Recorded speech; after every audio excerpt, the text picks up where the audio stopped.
Hey everybody, my name is Zeke Torres, and this is about a Git and team code class that I'm looking to start. And I think I have a few volunteers for that. And so let me talk real quick about what's coming up. So I am Zeke. I've been a SAS developer for over about 25 years. So when I hear, or when you are going to hear me talk about code or syntax and I reference SAS, it doesn't mean that that's the only language we're going to talk about. It's just the one that's quickest in my vocabulary. But I've worked with big data, specifically healthcare and claims data, for about the last 7 or 8 years.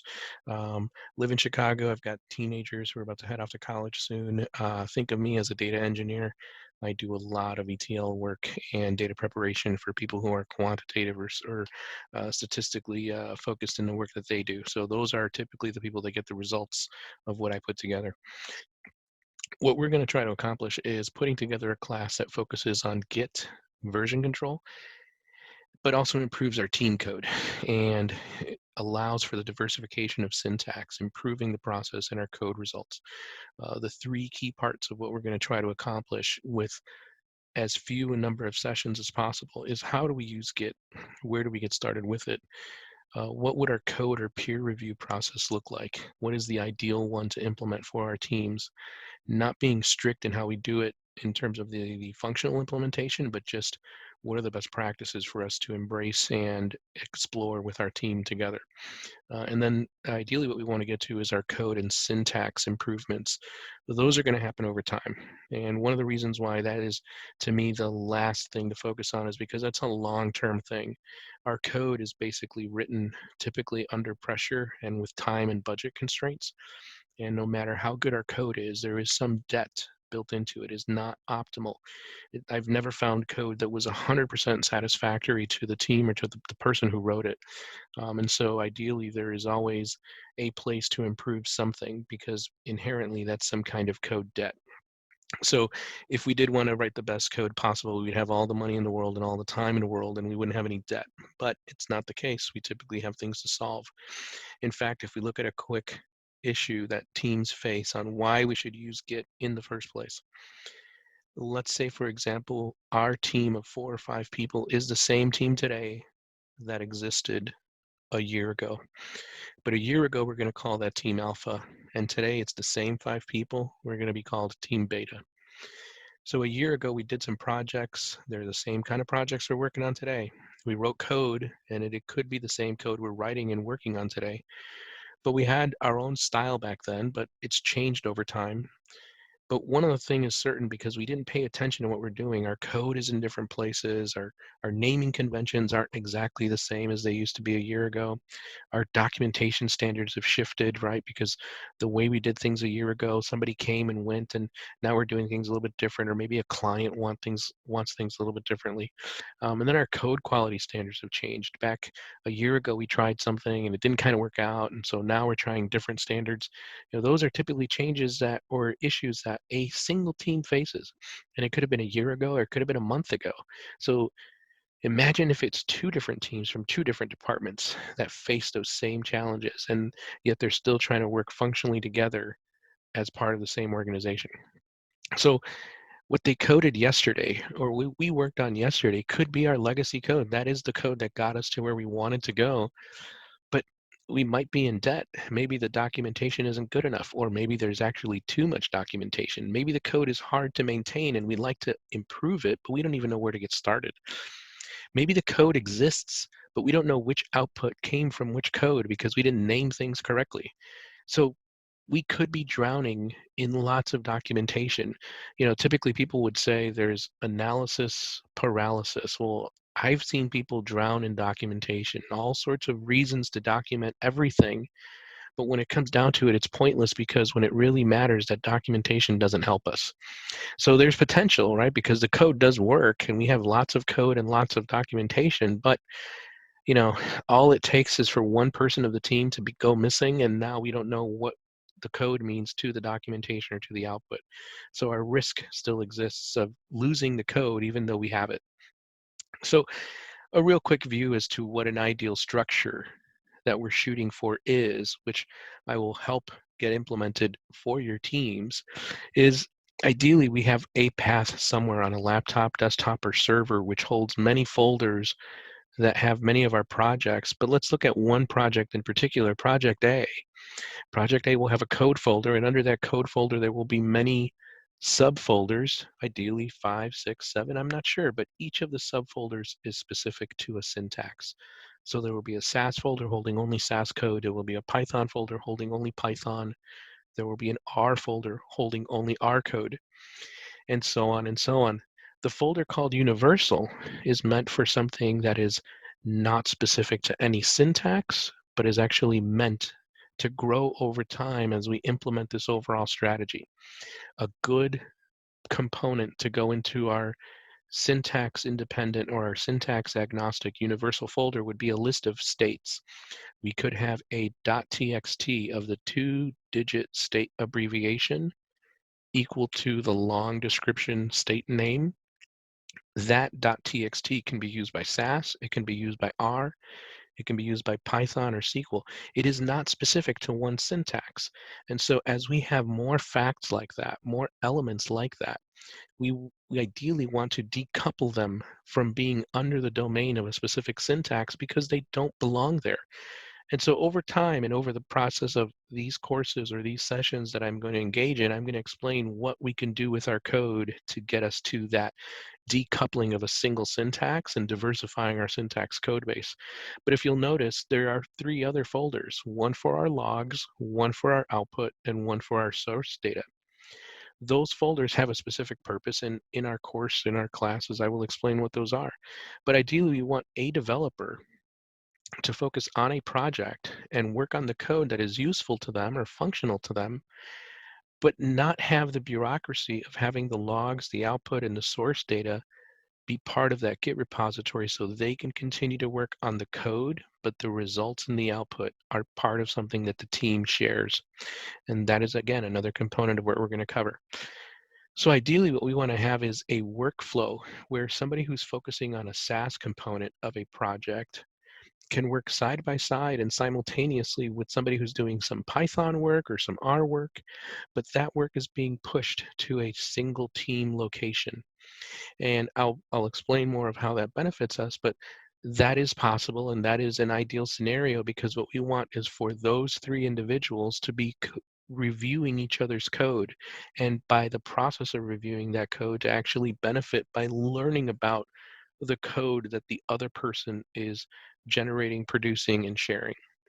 So what then happens is, as an example, what would go into a log folder, right? In SAS syntax, logs are what transpired when we ran a code. So a log typically wouldn't look like this. This is an ideal scenario, something that I've configured in a separately published SAS paper that I want to implement and configure to your location. But somebody's running a job called monthly-sales.sas, and if we didn't implement this the way that I'm suggesting, we would not know which year, month, or day the person ran it, who the name of that person was that ran it. Did they run it for production or did they run it to test and evaluate something? So ideally, our log and list folder will hold the results of what was done with the code so that we can identify at any point of time what we need to research if we were going to find and track down either the same code that we want to run or an issue or recreate something. So for me, the functional way to distribute this information and to engage with your team is to have 3, 4, 5 people that are representatives of your teams who can engage in the conversations on how we would deploy the rest of the strategy. And so as I work with those individuals, those team leaders, they would then go back to their respective teams and we would continue the learning process and the conversational process and the deployment process of this entire methodology. So one of the first meetings that we would have would be to have an agenda or an overview of the process, how we would have a future session and what the next session would consist of, how we would get installed and configured on each of those representative or leader machines to make sure that they can start to test and evaluate things. And we'll have like actual functional examples so that we can engage as the 5 or 6 of us as a single team to emulate and rehearse what we're learning. And then I would like to, for that first session, go over a few what I call Q&As on myths about this process, because I think as I've observed other teams that I've deployed this with, their leaders or those team leaders are going to start to hear either positives or negatives about this, about what we're going to do. But I've heard them all, and I've got a lot of the answers prepared for my team representatives so that they don't get disenchanted or upset when they start hearing either negative things or tough questions. People don't often embrace this idea. So one of the things that I'll typically hear is, we tried something like this before and this is what happened. Or, I'll hear that, my code's good, I don't know that I need this. Or another one that I'll hear is, we have so much code, I don't even know where to get started. We wouldn't even know where to begin. I hear that one a lot. And the other one I hear that I think is the most popular one is, Zeke, the reason this isn't going to work for us is because a lot of our people are smart, but they're not technical, and Git is meant for technical things. That is, to me, one of the biggest myths out there.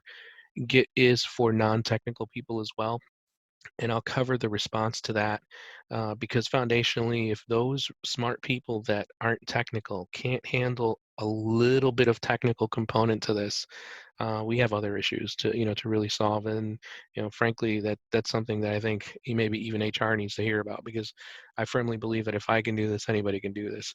So really, in our first session, the other thing I want to do is kind of give a high level view as to where we want to be to those team leaders and kind of show them how the harmony of this can work, and then engage in a conversation that is, let's agree that there's going to be disagreements on what we need to solve and how we need to craft every subsequent session, because I want to make this dynamic and address the specific needs of the team leaders and not make it a rigid class that teaches something that isn't applicable to the teams that are being represented. And so the next session after our first one, we'll also cover, what did those team leads experience?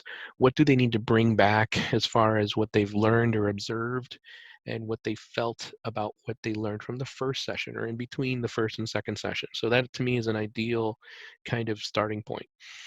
So let me close with this. There is a myth that I hear, and it's typically from people that hold out. They're the ones that say, Zeke, I know my own code. Yeah, I don't think I need this. This sounds really great, but I'm good. I code well. I document well. Everybody's happy with my work. And even if they're not happy, they can't complain about my work. Well, tell you what, that reminds me of those comedians that get up on stage and say, start their sayings by, you might be a something. Um, if the person, or if you or I, because I used to be this person, I used to be that person, I would code a job called codework.sas. And then later somebody would ask me for a copy of it because they wanted to work on it, or they wanted me to make their own version of it. So I would have codework a.sas. And then a month later I needed to make a change, but I wasn't ready to make that change to the original parent code of it. So I created a codework b.sas. And then even further later on, a codework c.sas. I had to keep track of each one of those four same distinct variations but had subtle differences. It added a lot of stress because I needed to keep track of it. And then whether it was a week later, a month later, or a year later, it always happened. I always ended up with a different variation of one of those other variations. And soon I didn't have just one .sas for a single project. I now had, 5, 6, 7 of them, and each of them was just slightly different than the other. And reconciling those differences was horrible. I would spend so many hours. It would be stressful because if I missed something, the reconciliation of those differences was just ugly. And at the end of the day, if I deleted something and I didn't pay attention, that really hurt me because now I didn't know which version was different to be able to compare it to another. I didn't know that code a.sas has a little bit more of a reminiscence of resembled code work c2.sas, but unless I compared them directly, I wouldn't have any clue.